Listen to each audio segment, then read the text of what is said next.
Masiglang umaga po sa ating lahat mga kaibigan.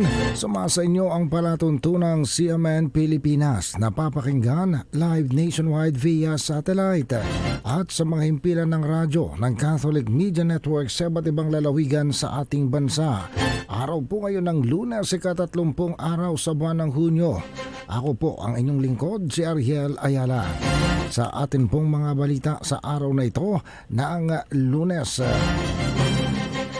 Unahin po natin ang magiging kalagayan ng panahon sa susunod na mga oras. Patuloy naman ang pagdadala ng mga pag-ulan ng Southwest Monsoon o habagat sa iba't ibang bahagi ng bansa sa araw na ito ng Lunes ayon sa Pag-asa. Ang Southwest Monsoon ay iiral pa rin sa western section ng Northern Luzon, Central Luzon, Southern Luzon, Visayas at maging sa Mindanao.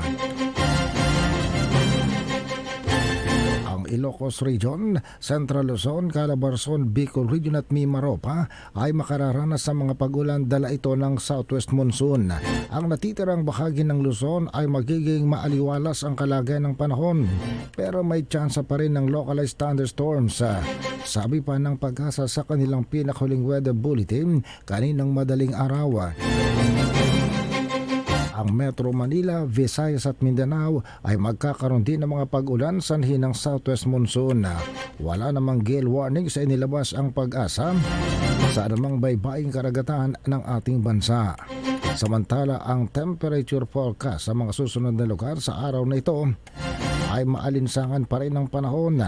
Ang Metro Manila 25 to 31 degrees Celsius, ang Legazpi Albay 25 to 31, Lawag Ilocos Norte 24 to 32, Tuguegarao 24 to 35, Baguio 16 to 23 degrees Celsius, Tagaytay 23 to 30, Iloilo 26 to 31, Cebu 26 to 31, Tacloban 26 to 31, Cagayan de Oro 24 to 32, Davao 24 to 33 at Zamboanga 25 to 31 degrees Celsius.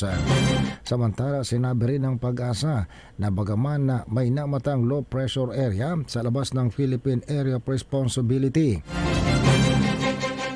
napakababa raw ng tsansa na ito ay maging isang tropical depression sa loob ng susunod na 24 oras. Mahigit ng 1,400 kilometro ang layo nito sa silangan ng Central Luzon, sabi ng Pag-asa. Kaya't sa ngayon, ang Southwest Monsoon lamang o habagat ang determining weather pattern sa buong bansa sa maghapong ito. Samantala,